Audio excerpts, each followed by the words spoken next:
balita. Uwas sa balita. Musika ug kalingawan. Mas tulong pinalakas. Radyo.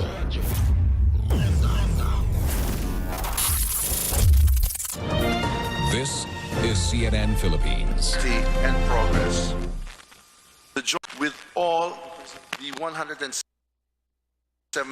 COCs tallied, Senator Ferdinand Bongbong Romualdez Marcos Jr. and Davao City Mayor Sara Zimmerman Duterte obtained the highest number of votes among the candidates for President and Vice President of the provinces, cities, and overseas absentee voting countries. 39 COCs were physically delivered to the Senate of the Philippines from the Special Board of Canvassers for overseas absentee voting, local absentee voting, and detainee. 593,010 votes over his nearest rival, Vice President Maria Leonor Robredo. For the Vice Presidency, Mayor Sara Duterte received 32,208,417 votes and had a margin of over 22,879,210 votes over her closest rival, Senator Francis Nepomuceno Pangilinan.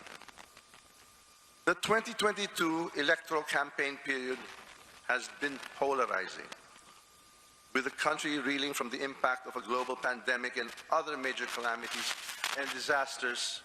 It was evident that the nation was divided as to what direction to take in order to move forward. But the majority has spoken. It is high time that we listen to their voice and uphold the outcome of our democratic process. Let us heal the wounds of the political division, brace ourselves for the challenges ahead, and move forward as a strong and united Philippines. Let us be prepared to work harder for the nation and give our full support to the new leadership. At the end of the day, we are all Filipinos, and we want nothing than to see our beloved nation chart its own course and ultimately triumph. On this note, I urge the members of the Senate and the House of Representatives in this joint public session to approve the report of the Joint Committee embodying the resolution of both houses proclaiming Honorable Ferdinand Bongbong Romualdez Marcos Jr. as President and Honorable Sara Zimmerman as Vice President of the Republic of the Philippines. Maraming salamat. Mabuhay ang Pilipinas at ang buong sambayanang Pilipino.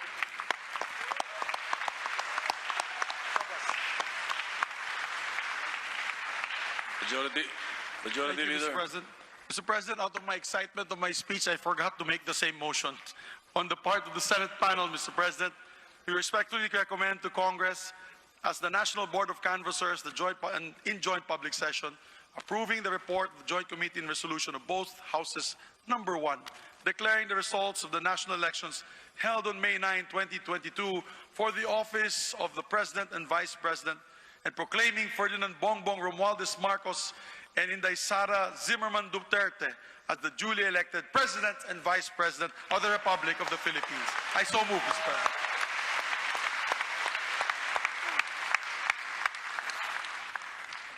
Majority Leader, we would like to Yes. entertain a formal motion for the adoption of the resolution. Yes. Mr. President, we're now ready to proceed to vote for the adoption of the report and the accompanying resolution. On the part of the Senate, I move for the approval of the report of the Joint Committee and the adoption of the accompanying resolutions of both houses, number 1. Distinguished members of the Senate, there is a motion by the Majority Leader to approve the report of the Joint Committee and to adopt the accompanying resolution of both houses, number 1. As many as are in favor of the motion, please say aye. Aye. As many as are against, please say nay. The ayes have it. On the part of the Senate, the report of the Joint Committee is approved and the resolution of both houses of number 1 is adopted. The Majority Leader of the House of Representatives is recognized. Mr. Speaker, we now proceed to vote for the adoption of the report and the accompanying resolution. On the part of the House of Representatives, I move for the approval of the report of the Joint Committee and the adoption of the accompanying resolution of both Houses number 1.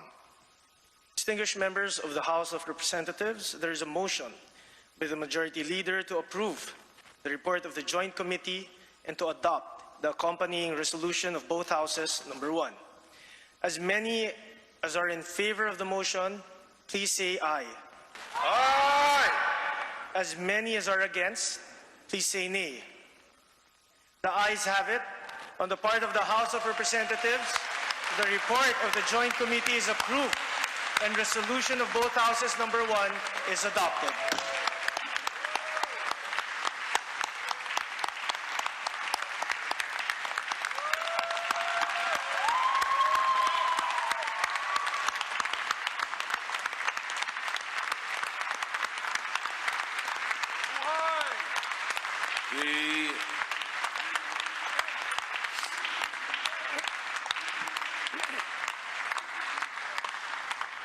The Majority Leader of the Senate is recognized.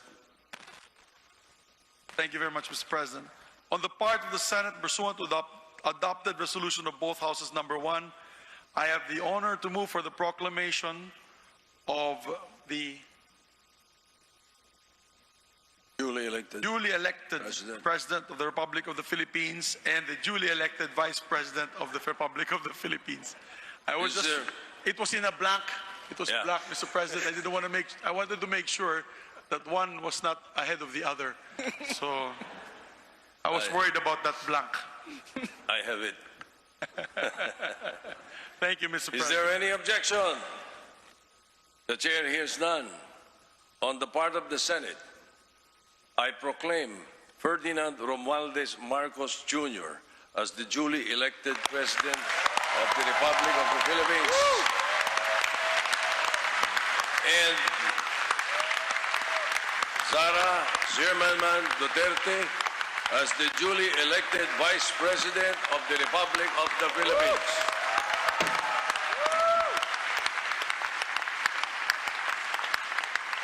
The Majority Leader of the House of Representatives is recognized. Mr. Speaker, on the part of the House of Representatives and pursuant to the adopted resolution of both Houses number 1, I have the honor to move for the proclamation of Ferdinand Bongbong Romualdez Marcos as the duly elected President of the Republic of the Philippines and Sara Zimmerman Duterte as the duly elected Vice President of the Republic of the Philippines. Is there any objection? The chair hears none. On the part of the House of Representatives, I proclaim Ferdinand Bongbong Romualdez Marcos Jr. as the duly elected President of the Republic of the Philippines and Sara Zimmerman Duterte Carpio as the duly elected Vice President of the Republic of the Philippines.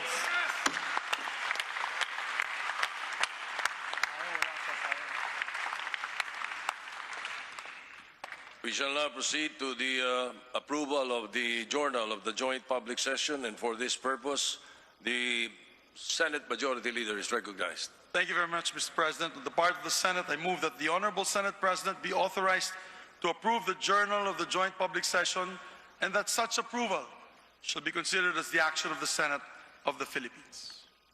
Any objection? Chair hears none. The motion is approved. The Majority Leader is recognized. Mr. Speaker, on the part of the House of Representatives, I move that the Honorable Speaker be authorized to approve the Journal of the Joint Public Session and such approval be considered as the action of the House of Representatives. Is there any objection? The chair hears none. The motion is approved. The Senate Secretary is now directed to turn over the consolidation and canvassing system, the machine, and return all the ballot boxes as well as all the pouches containing the certificates of canvass and election returns to the Commission on Elections. So directed.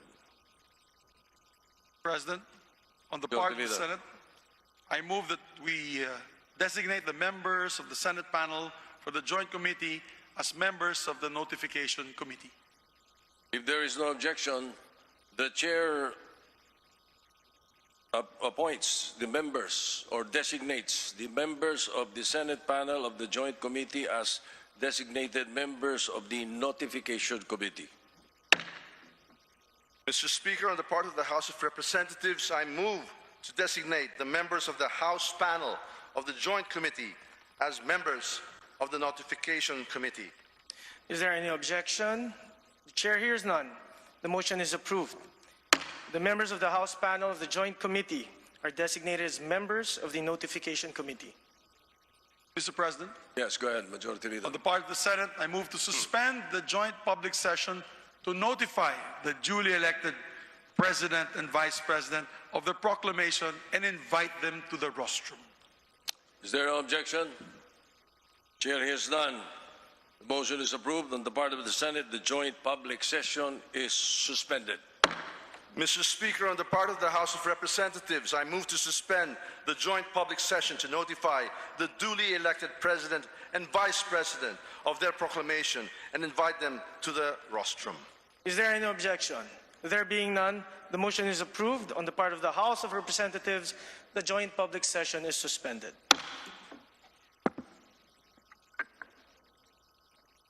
Seen the official proclamation of President-elect Bongbong Marcos and Vice President-elect Sara Duterte. That was Congress convening as the National Board of Canvassers in a joint public session, making the proclamation. They suspended the session for a few minutes to wait for both officials to go inside the plenary hall for the usual action where we see the official proclamation, where we see the Senate President and the House Speaker raising the hands of the winning candidates. The proclamation was, of course, contained in a joint committee report approved and in a joint resolution adopted by both houses of Congress in a joint public session.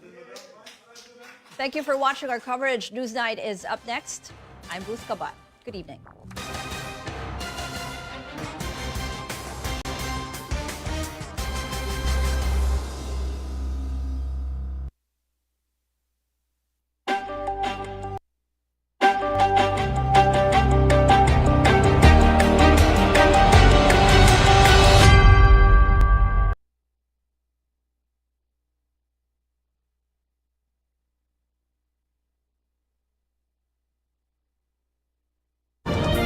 This is CNN Philippines.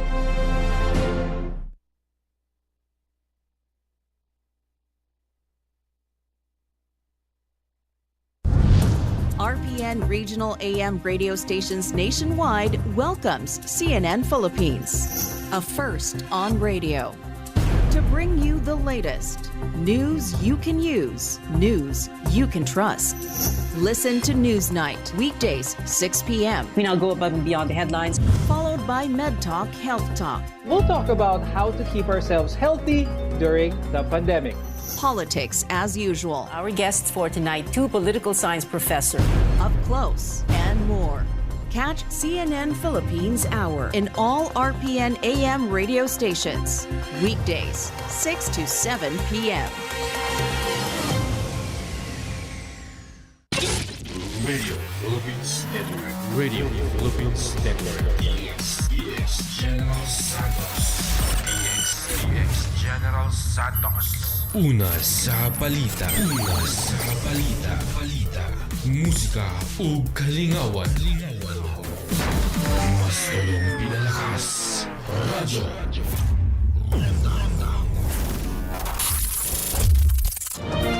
This is CNN Philippines. RPN Regional AM radio stations nationwide welcomes CNN Philippines, a first on radio.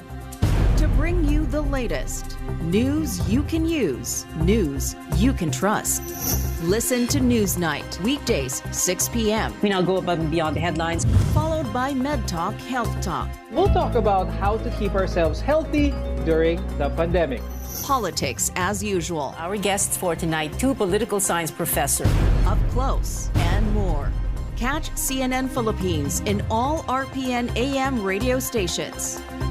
Weekdays, 6 to 7 p.m. CNN Philippines Hour. Tuna Exporters Multi-Purpose Cooperative. Tuna Exporters Multi-Purpose Cooperative.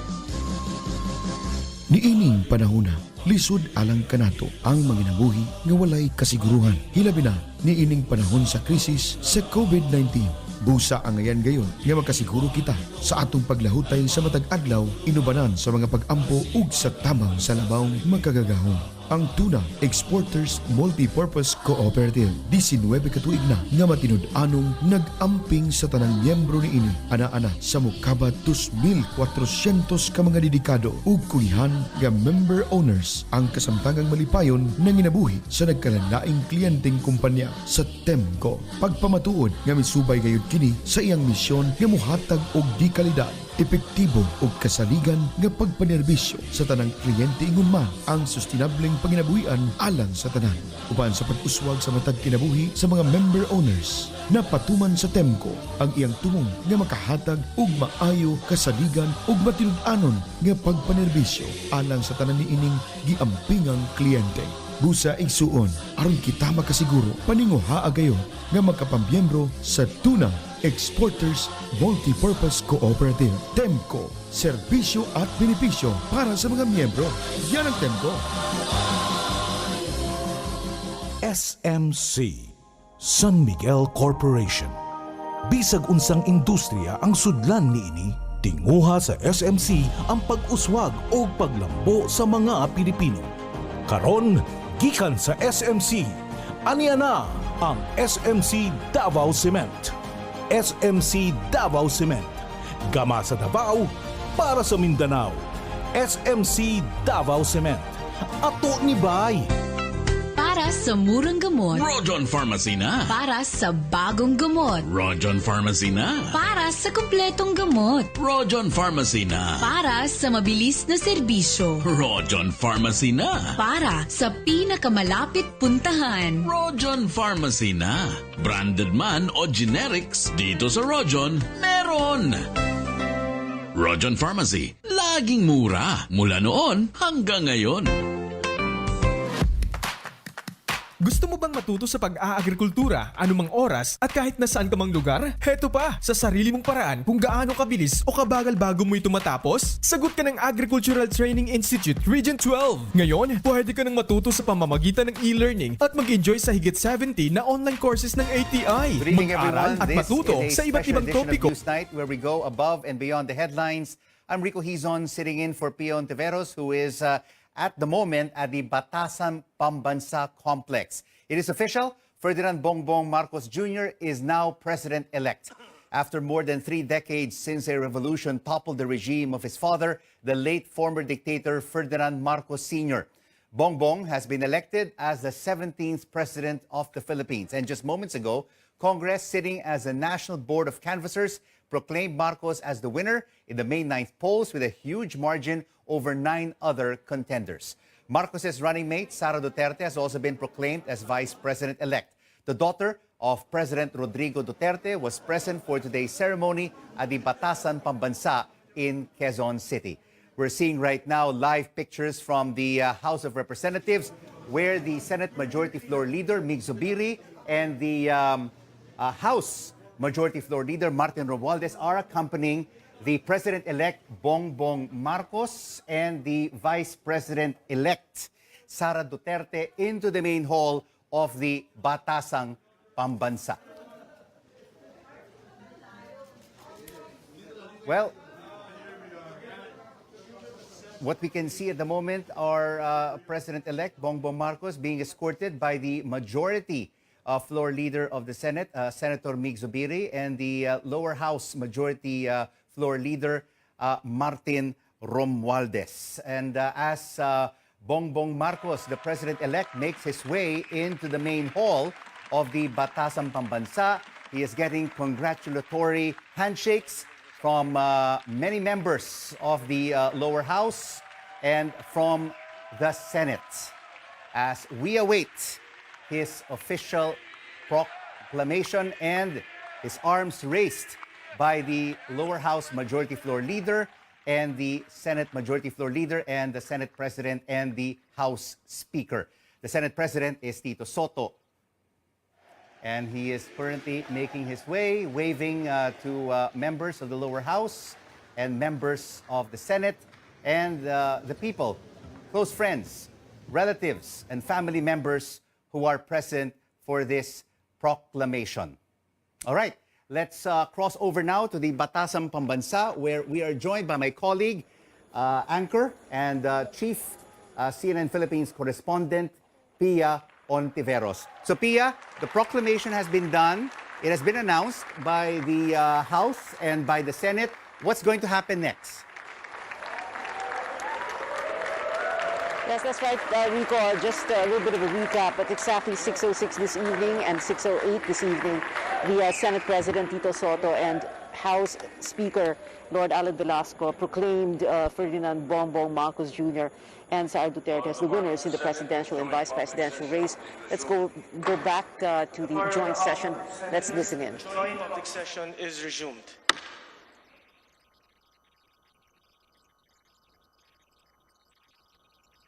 To our duly elected President, President Ferdinand Marcos Jr., to our duly elected Vice President, Vice President Sara Zimmerman Duterte, congratulations. You have been placed by God in this position for a reason. May He lead you into your purpose and may you live it courageously. In every step you take, may God protect you. I pray for God's blessings for your leadership, for you and your family. Congratulations.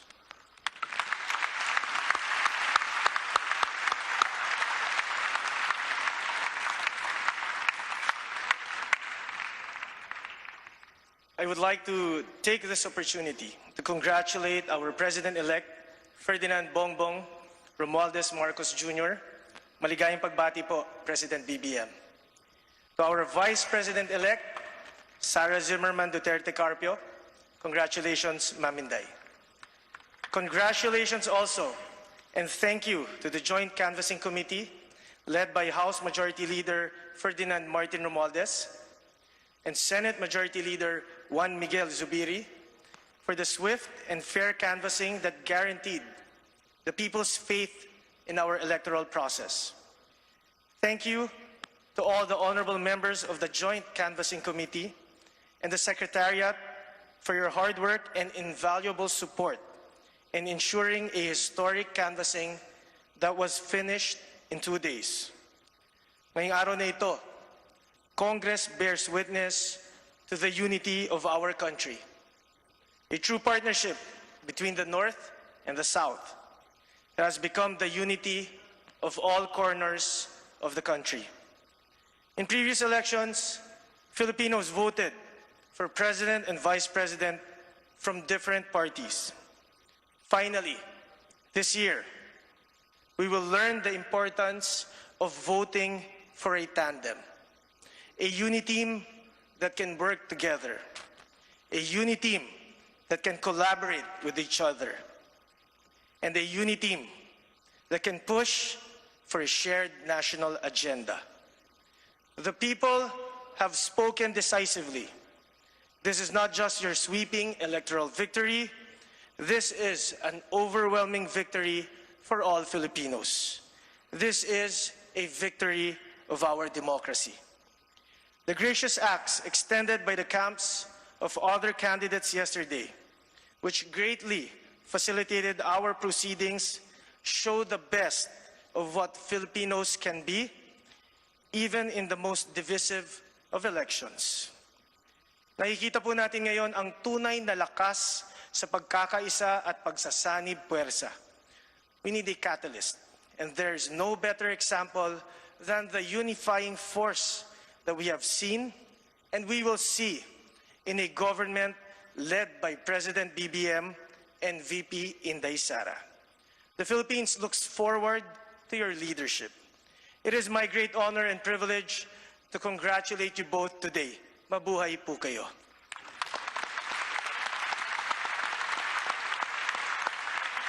Secretary General.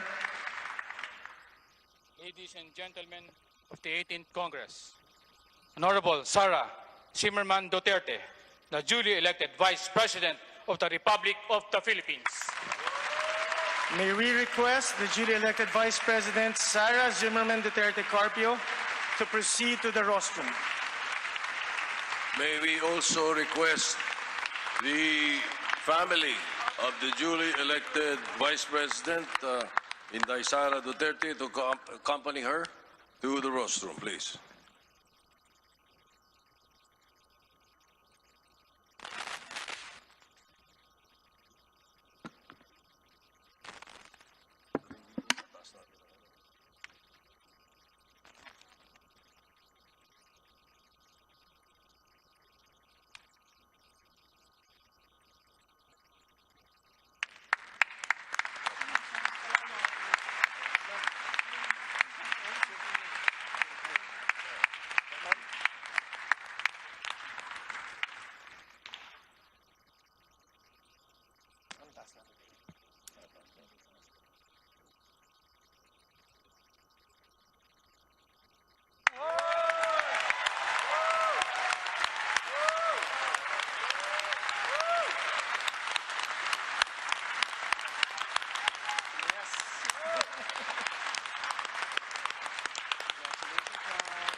There you have it.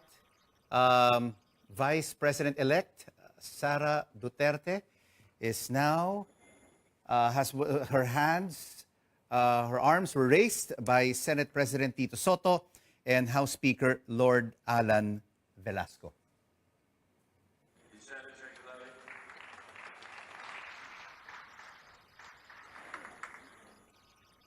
Ladies and gentlemen of the 18th Congress, Ferdinand Romualdez Marcos Jr., the duly elected President of the Republic of the Philippines.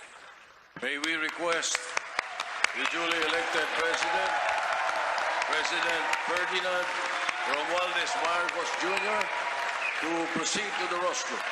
May we also request the family of the duly elected President Ferdinand Bongbong Romualdez Marcos Jr. to accompany him to the rostrum.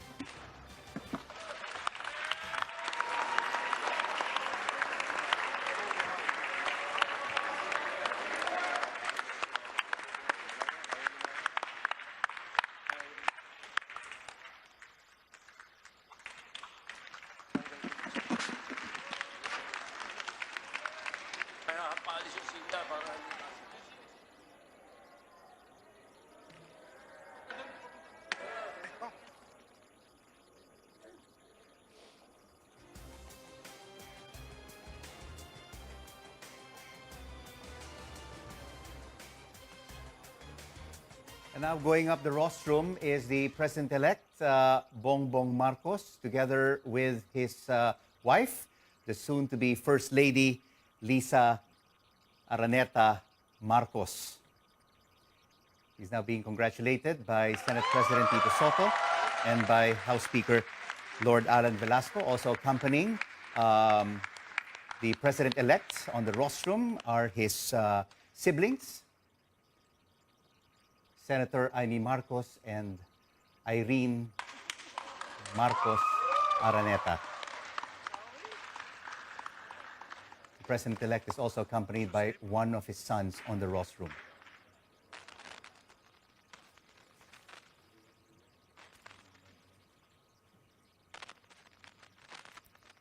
And as mentioned earlier, now we're seeing the former First Lady, Imelda Romualdez Marcos, walking up the steps to accompany her son as he is officially proclaimed President-elect of the Republic of the Philippines, the 17th President of the Republic.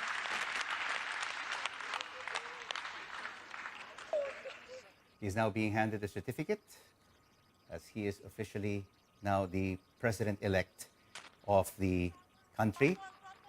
He will have his inauguration on the 30th of June.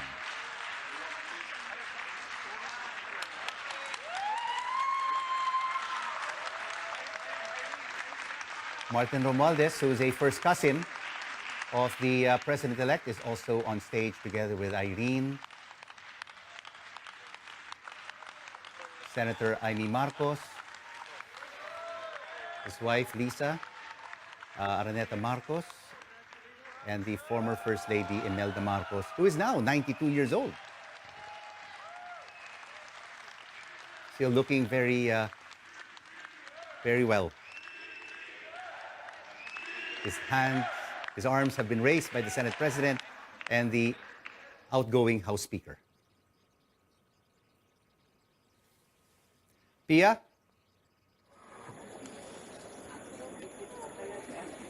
Pia, you're on the House floor. Yes, Rico. What is the mood? What is the mood right now on the House floor with President-elect Bongbong Marcos and Vice President-elect Sara Duterte now being officially proclaimed as winners of the May 9th elections? Yeah. Oh. Well, here we're in the second gallery, Rico, and we have a lot of there are plenty of the audience, supporters of President-elect Bongbong Marcos and Vice President-elect Sara Duterte. They broke out into BBM chants as Bongbong was went up the rostrum para mataas ang kamay niya nina Senate President Tito Soto at the House Speaker Lord Alan Velasco. You saw Imelda, former First Lady, his mother, 92-year-old mother, struggling to get up to the rostrum to see her son being proclaimed by this joint session of Congress. Accompanied also, BBM was accompanied also by his sister, Senator Amy Marcos and Irene Marcos Araneta, and his family, his wife, Lisa Araneta Marcos, and one of their sons. If I'm not mistaken, that was Vinny. Was it Vinny or Simon? But anyway, we're going to have to allow this joint session of Congress to close. Huh? So let's go back to the floor. Therefore, Mr. President, on the part of the Senate, I move that we adjourn this historic joint public session. On the part of the Senate, this joint public session is hereby adjourned. Majority Leader of the House of Representatives. Mr. Speaker, on the part of the House, I move to join the joint session. On the part of the House of Representatives, this historic joint public session is adjourned.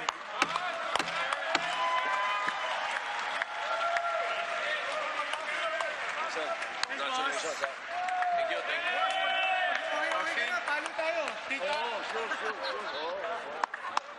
Joint public session has been adjourned. There you see on the rostrum the outgoing Senate President, Tito Soto, and the outgoing House Speaker, Lord Alan Velasco.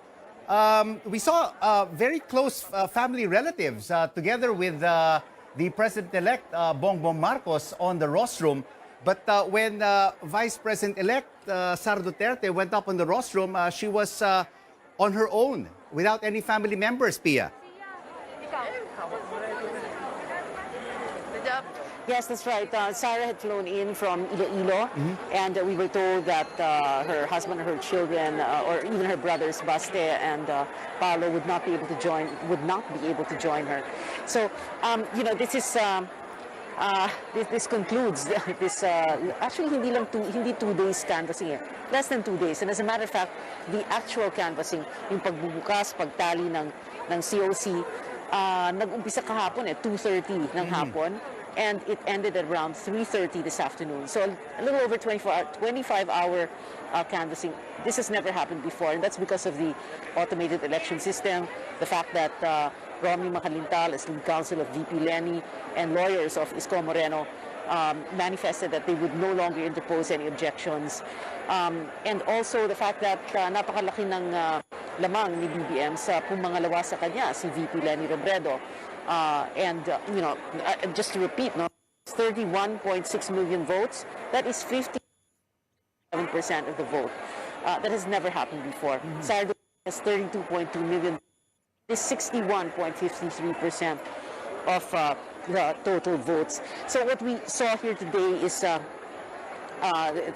Senate and the House of Representatives exercising its constitutional mandate to canvass the votes for President and Vice President and to declare the winners. In this case, the winners, of course, are Bongbong Marcos as President-elect. That's what we can call him now that he has been proclaimed, and Sara Duterte as Vice President-elect. Because she has been proclaimed, she now is VP-elect. On June 30, that is when the inaugural takes place. That is when BBM becomes the 17th President of the Republic of the Philippines. Of course, there's a long story behind this campaign. A very, very bitter, very highly emotional campaign on all sides. As a matter of fact, maraming mga supporters ng ibang kandidato na hindi matanggap yung resulta ng halalan, because we all knew what the result was late in the evening of Monday of election day. But now it has come to this. BBM is going to be the 17th President of the Republic of the Philippines. Of course, it's a very unusual sight to have his mother come back here and his sisters come back here. By the way, everybody knows this Batasang Pambansa.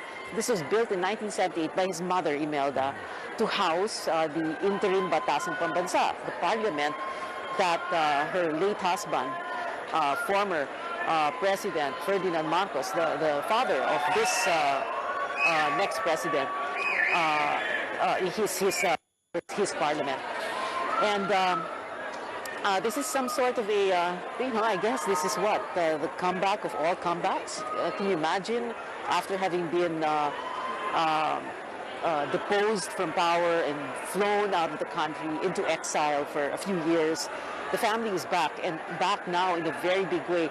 Of course, earlier, Aimee ran for Congress, for governor of Ilocos Norte, senator, BBM himself, senator, governor, congressman. But this is the comeback. Imagine, he is president now, again, 36 years after his father was deposed. So there's a lot of history that's going on here and had gone on here. A lot of people have pointed out that his campaign theme of unity should find meaning in what happens from now on. Hold on, let's see. Oh, Sarah's here. Pia, Okay. Of course, what is also important now that he has been proclaimed as President-elect and Sara Duterte is now the Vice President-elect, the hard work now begins, fixing our troubled economy, tackling rising poverty, strengthening healthcare, dealing with inflation. Si Sarah dito. Yes, Rico? Yes, Pia. Yeah, sandali lang. Mayor Sarah, hi. Can we get you, just on CNN Philippines, the cameras are here. Just a little statement. Just a little statement lang. Wait lang po. Opo, nagpapasalamat po po sa lahat sa tulong at suporta. Thank you!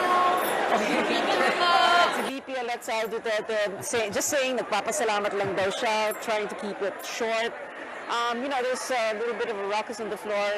Of course, you have all these senators, a majority of the senators, a majority of congressmen, and the supporters of BBM, family, friends, relatives, very excited about this proclamation. Rico? Yes, of course. You spoke to her, you asked her for a statement. She thanked the people. And now she is the Vice President-elect, Pia. And she will also be assuming the Department of Education portfolio, Sara Duterte. And of course, the hard work now begins, Pia, no? Now that we have a President-elect and a Vice President-elect, they have to turn around this economy. We have some major problems that have to be tackled, including rising poverty, strengthening healthcare, dealing with inflation, managing this humongous debt that is on the weight of Filipinos' shoulders, close to 13 trillion pesos. And everyone is saying that when the Duterte administration ends, ends on June 30th, it will be close to 13.5 trillion. So this is something that has to be addressed by the new president and vice president of the country. You have a lot of problems that they have to resolve, creating jobs, turning around this economy amidst the ongoing COVID-19 pandemic. And of course, a lot of question marks as well, how the president-elect and vice president-elect will be running the country. So far, we've had some appointments to their cabinet, not a whole lot of them, over the past couple of weeks. You have the Department of Justice Secretary, Boying Remulla. You have the Executive Secretary, Vic Rodriguez. You have the DOLE Chief, Bienvenido Benny Laguesma, who was previously as well Labor Secretary in a previous administration. You have the Migrant Workers Chief, Susan Tuts Ople. And you have the Press Secretary, Trixie Cruz Angeles. And one major appointment has been given for the economic team of President-elect Bongbong Marcos, and that is Arsenio Balisacan. Everyone is awaiting who will be the next finance secretary, the budget secretary, so on and so forth, because a lot of international investors are indeed awaiting for the names that will make up Marcos Jr.'s economic team. They say that these names are important.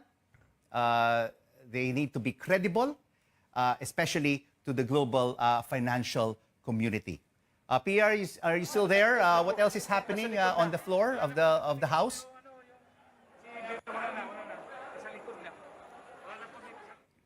Hi, Rico, hi, sorry. We're out here, I'm out here sa lobby. I'm just trying to make my way around Pia. so that we can try and get... Sorry.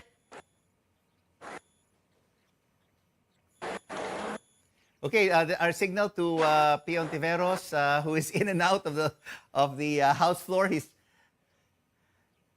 okay. Currently, she is trying to look for some of the personalities involved in this proclamation. And Vic Rodriguez, who is the incoming Executive Secretary, is about to give a statement. Let's listen in. Thank you. Sir, what's the plan for PCG's cabinet, sir? Sir, what's the plan for Many times as well, and I know you were listening, that he will even in fact strengthen it if the condition would warrant, meaning law permitting. We have to review its how to further strengthen it as an anti-corruption instrument or Kasi tool. kung expanding it, meron ng ombudsman, sir. So, paano po yun? So there was a question there from the media, how the new president-elect will handle the Presidential Commission on Good Government. As we all know, the PCGG was formed in 1986 by the Aquino administration under then late President Corazon Aquino to retrieve billions of dollars of assets during the during the tenure of the late dictator Ferdinand Marcos Sr., the father of the president-elect Ferdinand Marcos Jr. So that was a quick statement from the incoming executive secretary and who is still the spokesman of President-elect Bongbong Marcos, Vic Rodriguez. Okay, now let's cross over again back to the House. There is an interview, maybe a quick statement from the President-elect, Bongbong Marcos. Let's listen in. How are you feeling right now? I humbled. I am humbled because for anyone in public service or in a public life, the most valuable thing you may receive from a fellow citizen is their vote. Because embedded in that vote are their hopes and their aspirations for the future. But also embedded in that vote are the trust and the confidence that they give to you to take them to that aspirational future. And that is why to have received over 31 million votes from our countrymen is as valuable a expression of trust as can be had by anyone in public life. And so for that, I thank our people. And beyond that, I promise you that we may not be perfect, but we will always strive to perfection. Thank you very much. I congratulate all of those involved in the electoral process, the COMELEC, all our teachers, our BEIs, up to the National Board of Canvass here in Congress, for what I can say is, in my experience, the best run election that we have seen, and that it has reflected truly the voice of the people and the choice of the people. So I am inspired by this responsibility that has been given me. So I ask you all, pray for me, wish me well. I want to do well, because when a president does well, the country does well. And I want to do well for this country. Thank you very much. Congratulations for what you're doing. A few questions, sir. Sir, a few questions, sir. There we heard a short statement from President-elect Bongbong Marcos. He thanked the people, the over 31 million people who voted for him. He asked the people to pray for him, that he will do well for the country. He also thanked the COMELEC and the National Board of Canvassers and the teachers who were all part of this electoral process on May 9th. He said that he was humbled by this victory. And he said that embedded in the vote that he received is the hope and trust and confidence of the Filipino people. And he hopes that he will do well as president of the Republic. And he hopes and promised, though he is not perfect, will always strive for perfection. And that was some nuggets of hope from the president-elect, who will be inaugurated on June the 30th as the 17th president of the Republic of the Philippines. And he also referred to the high voter turnout, which is at 82%. And that translates to over 55 million votes compared to the overall number of voter registrants of 65 million. And it is the first time that an elected majority president and vice president, a tandem, have been voted into office. Because in the previous elections, there's always been a different president and vice president. That, of course, in 1986, when you had President Corazon Aquino and Vice President Salvador Laurel, a tandem that took over the administration that was deposed by the People Power Revolution under the late dictator Ferdinand Marcos Sr. So right now we're seeing pictures from the house of from the floor of the lower house. It's starting to thin out as the proclamations have been made this evening of Vice President-elect Bongbong Marcos and Vice President-elect Sara Duterte. And as we know, top diplomats have already met with the President-elect, the Japanese ambassador, Kazuhiko Koshikawa, the South Korean ambassador, Kim In-chul, the Indian ambassador, Shambhu Kumaran, and the United States Charge of the Fair, Heather Variava, all meeting with the President-elect over the past week, giving him congratulatory messages from their respective governments. And of course, the President-elect has also had congratulatory messages and has spoken to some of the global leaders like US President Joe Biden. You have Chinese President Xi Jinping, the outgoing Australian Prime Minister Scott Morrison, Japanese Prime Minister Kishida, and Russian President Vladimir Putin, and leaders from the European Union. So it is official. We have President-elect Bongbong Marcos and Vice President-elect Sara Duterte. Well, in just less than 2 days, the Senate and the House of Representatives, sitting as the National Board of Canvassers, finished the canvassing of the votes. Well, this is considered as the fastest and a milestone for the Philippine Congress. And based on the official website for the canvass, as of 5 this afternoon, which is now flashed on your screens, Bongbong Marcos had over 31.6 million votes. That's more than double the numbers of his longtime rival, Vice President Leni Robredo, who got a little over 15 million votes. For the vice presidential race, over 32.2 million people voted for Sara Duterte. At second place is Robredo's running mate, Senator Kiko Pangilinan, with 9.33 million votes. The figures translate to 98.84%, or 171 out of the 173 certificates of canvas, or the COCs. No word yet if these are the same numbers reflected in the Joint Committee report. And once again, we have breaking news at this hour. Bongbong Marcos and Sara Duterte are now President and Vice President-elect. Let's look back at the moment Congress proclaimed them as winners in the May 9th elections. In every step you take, may God protect you. I pray for God's blessings for your leadership, for you and your family. Congratulations.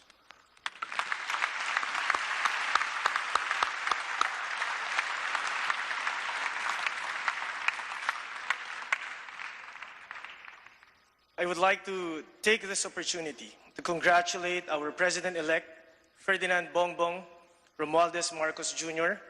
Maligayang pagbati po, President BBM. To our Vice President-elect, Sara Zimmerman Duterte Carpio, congratulations, Ma'am Inday. Congratulations also, and thank you to the Joint Canvassing Committee, led by House Majority Leader Ferdinand Martin Romualdez and Senate Majority Leader Juan Miguel Zubiri, for the swift and fair canvassing that guaranteed the people's faith in our electoral process. Thank you to all the honorable members of the Joint Canvassing Committee and the Secretariat for your hard work and invaluable support in ensuring a historic canvassing that was finished in 2 days.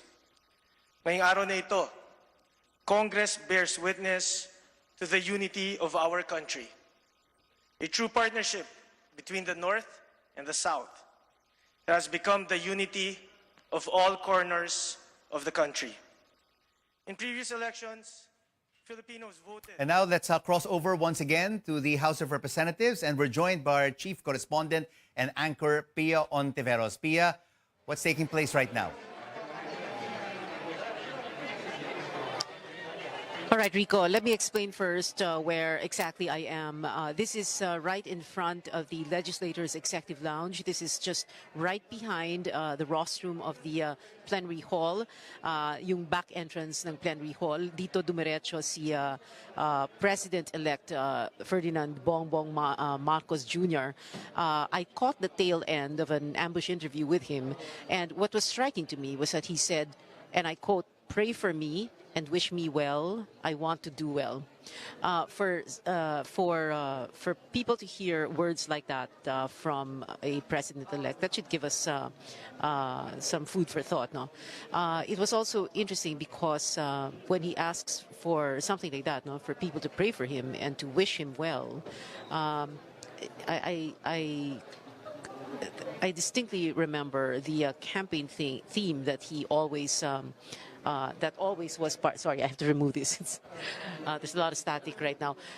Di ba yung campaign theme niya kasi was all about unity and about reaching out to other people. And I think those words, no, pray for me, wish me well. I think they show the fact that he realizes that we're coming off from a very divisive, very hotly contested election. And perhaps that is his one way of reaching out. I did not get to hear the first part of that ambush interview, but that was what I heard, and that's what struck me the most. No? But again, he said, "Pray for me, wish me well. I want to do well." So right now, he is still inside this Legislators' Executive Lounge, and we presume he is with the different senators and congressmen that are allied with him. We do know that Martin Romualdez, his first cousin on his mother's side, his mother's nephew, is going to be the Speaker of the next House of Representatives of the 19th Congress. Of course, the Senate presidency, that's still up for grabs. It's not yet clear. Earlier, of course, what we saw was the approval by a joint session of Congress of the committee report of the Joint Canvassing Committee and the adoption of the resolution that declares BBM as President-elect and Sara Duterte as VP-elect. For now, they are President-elect and VP-elect. They will become President and Vice President on June 30th, 2022 at 12 high noon. Earlier also, I spoke to Amy Marcos, and she talked about the different plans for the inaugural, different ideas for the inaugural. There's Quirino Grandstand in Manila, which is a sentimental favorite for most presidents, obviously, and for their own father, 1965 and 69 inaugurals. There's Fort Santiago, something that they're thinking about. Of course, earlier I was explaining that this is, of course, a very historic moment because just 36 years ago, 36 and a half years ago, or no, 36 years and 3 months ago, his father was deposed in what is now called the EDSA People Power Revolution of 1986, and here he is tonight, May 25, 2022, being proclaimed President of the Philippines. Rico? So, for how much longer, Pia, will he be staying right there at the Executive Lounge? And will there be a victory celebration? Hold on, Rico. Yeah, Pia, what is likely to happen after this proclamation? Is he likely to celebrate with his family? Or will he be as well with the Vice President-elect Sara Duterte to celebrate the proclamation today? Well, to be honest, I don't know if Sara Duterte is inside this legislators' executive lounge because when I got here, ang kausap lang ng mga media dito was BBM himself. In terms of celebration, I'm sure they're celebrating. Right now, what's happening is that people are just waiting around. I'm sure they're having dinner inside. And I'm sure, well, it is dinner time now, so lahat ata ng tao ngayon gutom, pati yung mga nandito ngayon sa labas ng mga media. Rico? Of course, everyone is waiting. It's 7 o'clock in the evening. And of course, everybody also... Yeah, speaking of waiting, Rico, you know, that word is so interesting, waiting, because that's what we did, hindi ba? Yeah. All throughout this canvassing, we just waited. And then, nung ipe-prepare na yung draft committee report, nung fina-finalize, nung pinipirmahan na ng mga miyembro ng Joint Canvassing Committee, all we could do was wait. And I guess that's the hallmark of journalism. Teka, wait, there's something going on. Okay. Si Benher Abalos nandun sa likod, DILG. Kaya lang there's a phalanx of bodyguards here that I'm sure they won't let me through. So, yun, Rico, that's what we have for now. Well, Apia, of course, the hard work now begins for the Bongbong Marcos administration. There are a lot of problems that the country faces, particularly poverty, job creation, the economy. And so far, he has put together